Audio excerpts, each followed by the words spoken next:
नमस्कार, स्वागत है आपका। पीटीसी न्यूज देख रहे हैं आप। हरियाणा का तमाम अपडेट लेकर एक बार फिर हम हाजिर हैं। मैं हूं आपके साथ धर्म प्रकाश। बुलेटिन की शुरुआत करेंगे। हरियाणा के मुख्यमंत्री मनोहर लाल आज दिल्ली दौरे पर रहे हैं।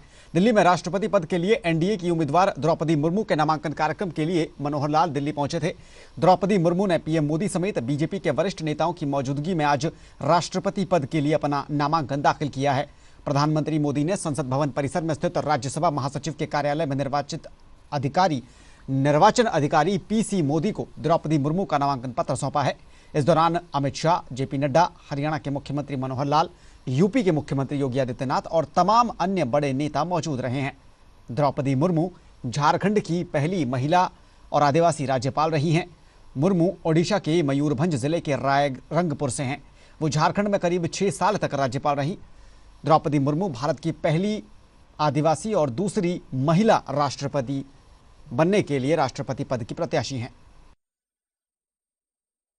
इससे पहले कल शाम मुख्यमंत्री मनोहर लाल ने संत कबीर कुटीर में प्रदेश के स्थानीय नगर निकायों के नवनिर्वाचित चेयरपर्सन को संबोधित किया है। मुख्यमंत्री ने इस मौके पर उपस्थित सभी चेयरपर्सन को निर्वाचित होने पर बधाई दी और पार्षदों, विधायकों और संगठन के लोगों से परामर्श करके विकास कार्यों को आगे बढ़ाने के टिप्स दिए हैं।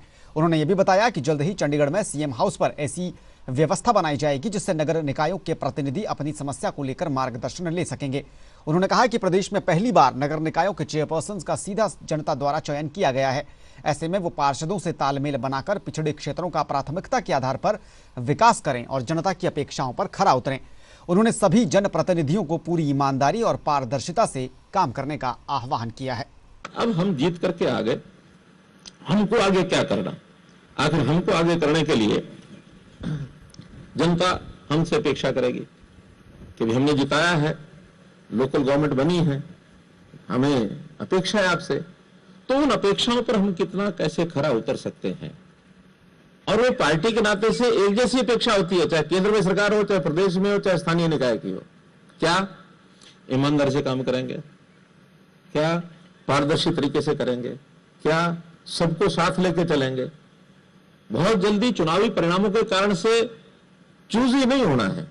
चूजी मतलब तूने मुझे वोट दिया था, तूने मुझे वोट नहीं दिया था। अरे भाई, हम जीत गए तो सबका धन्यवाद। कैबिनेट मंत्री मूलचंद शर्मा ने हरियाणा कांग्रेस पर जुबानी हमला बोला है। मूलचंद शर्मा ने कहा है कि निकाय चुनावों के बाद पूर्व मुख्यमंत्री और कांग्रेस के दिग्गजों के क्षेत्रों में जनता ने उनकी पोल खोलकर रख दी है। रोहतक, सोनीपत और पानीपत में कांग्रेस के बड़े नेता दावा करते थे, लेकिन जनता ने निकाय चुनावों में सबको नकार दिया। उन्होंने कहा कि अब पूरा देश कांग्रेस मुक्त हो रहा है।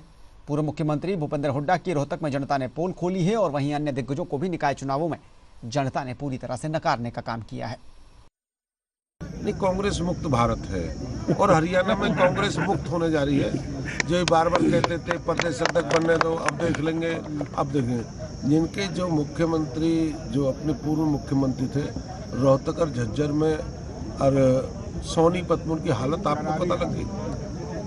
उनकी हालत उनके क्षेत्र में जिले में पता लग गई कि भारतीय जनता पार्टी का अपना परचम, भारतीय जनता पार्टी दुनिया की सबसे बड़ी पार्टी है, आम आदमी की पार्टी, उसका परचम थोड़ा है। देश मंत्री को इस बात को, प्रकाश धनखड़ जी को बधाई दूंगा कि सारे शहरी चुनाव में, निकाय और नगर परिषद में जो परचम फैला है, ये उनके काम की। और मैं तो उस कमेटी का चेयरमैन था और मेरी कमेटी के रहते हुए पूरे प्रदेश में चुनाव हुआ। हमने अंतिम व्यक्ति हर पन्ना पर कार्य किया कि आदमी का काम विकास कैसे हो और जो काम बाकी है पूरा आगे करें। और उधर कुरुक्षेत्र में विधायक सुभाष सुधा और उपायुक्त मुकुल कुमार ने ज्योतिसर में श्री राम, श्री कृष्ण और तिरुपति बालाजी मंदिर की आज आधारशिला रखी है। विधायक सुभाष सुधा ने इस दौरान कहा कि गीता स्थली ज्योतिसर विश्व में पर्यटन स्थली के रूप में विख्यात हो चुका है। इस गीता स्थली की महत्वता और लोकप्रियता और धार्मिक दृष्टि से इस स्थल को देश दुनिया के लोग पसंद करने में लगे हैं। इसलिए अब निजी संस्थान भी इस स्थल को पर्यटन के रूप में विकसित करने के लिए आगे आ रहे हैं। इस कड़ी में धर्म क्षेत्र कुरुक्षेत्र की गीता स्थली ज्योतिसर में उदुपी संस्था श्री राम जन्य प्रतिष्ठान की तरफ से एक भव्य और विशाल मंदिर का निर्माण किया जाएगा। इस मंदिर का निर्माण करने के लिए संस्था की तरफ से गांव ज्योतिसर में 2 एकड़ जमीन खरीदी गई है। इस जमीन पर भगवान श्री कृष्ण, भगवान राम और तिरुपति बालाजी के भव्य मंदिर का निर्माण किया जाएगा। आज स्वामी जी यहाँ पर 80 करोड़ की लागत से बहुत बड़ा एक रंग का यहाँ पर भीम जी का यहाँ पर मंदिर बनाने जा रहे हैं। बड़ी खुशी हुई क्षेत्र की जनता की तरफ से। खास तौर पे आज मैं कहूँगा चेन्नई से विधायक जी के मणि जी यहाँ हमारे बीच में आए हैं। इनका भी क्षेत्र की जनता से बहुत बहुत धन्यवाद करता हूँ। 4 टाइम यहाँ से विधायक रहे हैं और मैं एक क्षेत्र की जनता से अपील करूँगा कि इस धाम के लिए जितना भी उनसे सहयोग हो सके, जितना भी वो यहाँ पर आ सके, जिस भी तरह की हुती ढा सके। और उधर बहादुरगढ़ नगर परिषद चुनाव में कांग्रेस समर्थित चेयरपर्सन प्रत्याशी रही राम भतेरी खत्री के पति पूर्व चेयरमैन रवि खत्री ने अपनी पत्नी की हार के लिए कांग्रेस में भीतरघात को जिम्मेदार ठहराया है। उन्होंने स्थानीय कांग्रेस नेताओं पर भीतरघात करने के आरोप लगाए हैं और उन नेताओं की शिकायत पूर्व मुख्यमंत्री भूपेंद्र हुड्डा और सांसद दीपेंद्र हुड्डा से करने की बात कही है। रवि खत्री का कहना है कि बहादुरगढ़ की जनता राम भतेरी खत्री को चेयरपर्सन देखना चाहती थी, लेकिन कांग्रेस पार्टी में मौजूद लोगों ने ही उन्हें धोखा देने का काम किया है। चलो चुनाव हार जीत होती रहती है, लेकिन मैं हारा नहीं हूँ। मेरे साथ विश्वासघात करके हराया गया है, पीठ में छुरा घोंपा गया है। बहादुरगढ़ शहर में मुझे हराया नहीं है और यही मैंने अपने शीर्ष नेतृत्व को बताया। निकली हुई सीट हमारी हराई गई है। और इसी चुनाव के दौरान इनेलो प्रदेश अध्यक्ष नफे सिंह राठी ने भाजपा पर सरकारी तंत्र के दुरुपयोग के भी आरोप लगाए हैं। उन्होंने अधिकारियों पर जानबूझकर लोगों के वोट एक वार्ड से दूसरे वार्ड में शिफ्ट करने के आरोप लगाए। उन्होंने कहा कि लोग चुनाव के दिन मतदान करने के लिए भटकते रहे, इसीलिए बहादुरगढ़ में 59% मतदान ही हो पाया। इसे धांधली बताकर इनेलो प्रदेश अध्यक्ष नफे सिंह राठी ने हाईकोर्ट का दरवाजा खटखटाने की बात कही है। जनता का इस बात के लिए शुक्रिया अदा करता हूँ, बड़ी शांतिपूर्ण तरीके से चुनाव हुआ, लेकिन सरकार ने जिस हिसाब से वोटों को दूसरे वार्डों में शिफ्ट कराया, चुनाव के दिन लोग भटकते रहे बूथों पर, लेकिन उनकी वोटें मिली नहीं।